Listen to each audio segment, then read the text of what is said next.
Bienvenidos al curso de dibujo anatómico sin modelo. Yo soy Miguel Bustos, también conocido como Sursoif. Desde los 10 años, dibujar es mi pasión y una de las cosas que me acercó al dibujo fueron los cómics. Había leído historias de Tintín, había visto Calvin y Hobbes y había leído muchos cómics de superhéroes. Viendo los cómics de superhéroes, uno de mis primeros intereses fue la figura humana, cómo contar historias con personajes, cómo dibujarlos. Aprendí a contar historias con rostros y con personajes, pero también aprendí cómo partes del cuerpo pueden contar. En este cómic lo que hice fue influenciarme por el dibujo de personas, pero también de momentos, y cómo el cambio de escena y el cambio de gesticulaciones en los rostros, en los gestos de las personas, me podían ayudar a contar también historias.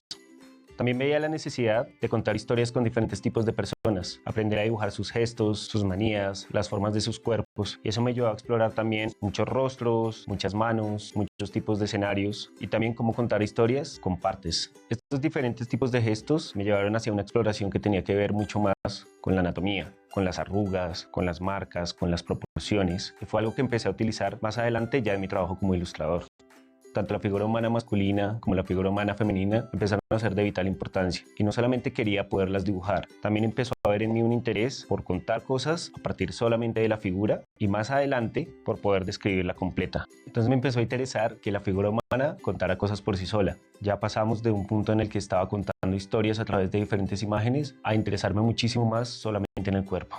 Con este tipo de exploraciones fui encontrando gestos, partes del cuerpo que me emocionaban muchísimo, no solamente por poderlas dibujar, sino también por explorar los gestos que tienen ellas mismas y después, más adelante, poderlas explicar, poderle contar a las personas cuál era el resultado y cómo había llegado a él. La figura humana se volvió parte esencial de mi vida. Ya todo el tiempo estaba incluida en cualquier tipo de imagen que fuera a hacer, tanto dibujos de mi familia o de la naturaleza, como exploraciones simplemente de los materiales. Un dibujo con esfero se volvía simplemente una excusa para dibujar músculos, para dibujar piernas, para dibujar diferentes tipos de rostros. Dentro de eso también venía la exploración de elementos surrealistas, partes del cuerpo dentro de otras partes del cuerpo, que más adelante en mi trabajo fueron esenciales para explorar mi faceta como ilustrador. Una de las cosas más importantes para mí en la figura humana es poderla explicar, y había muchas preguntas que no tenían respuestas, que no encontraba en otros libros, que no encontraba en algunos profesores y que no encontraba en mis compañeros de trabajo. Entonces decidí ponerme a investigar y responderlas. Basado en las respuestas que encontraba a lo largo de mi trabajo, he decidido armar la estructura de este curso para compartir esa información.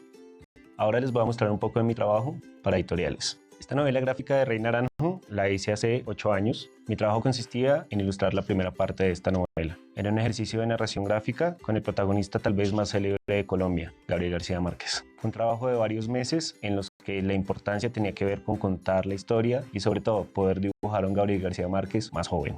Aquí teníamos que contar las historias del pueblo del abuelo, las historias de los hijos, todas esas historias que me inspiraron para escribir 100 años de soledad.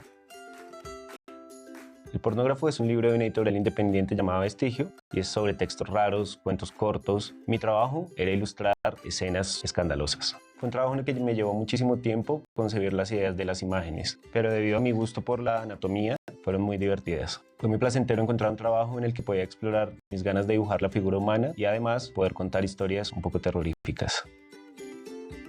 Mi trabajo más reciente fue para la editorial Planeta y era contar una novela de 90 páginas, 3 historias acerca de la violencia. Lo que más disfruté de este trabajo era que tenía que contar historias de 3 personajes distintos y contar diferentes partes de la historia que vivieron. También eran historias que nos contaban emociones y que tenían que verse reflejadas en las imágenes. A pesar de que me he dedicado los últimos años a la enseñanza y la investigación de la figura humana, siempre es un placer contar historias, sobre todo en el formato que me inspiró a dibujar desde niño, el cómic. Todo este trabajo es el resultado de 25 años de dibujar sin parar, de interesarme por la anatomía, de investigar, de aprender, de cometer errores y de responderme a mí mismo preguntas que tenía desde que era pequeño.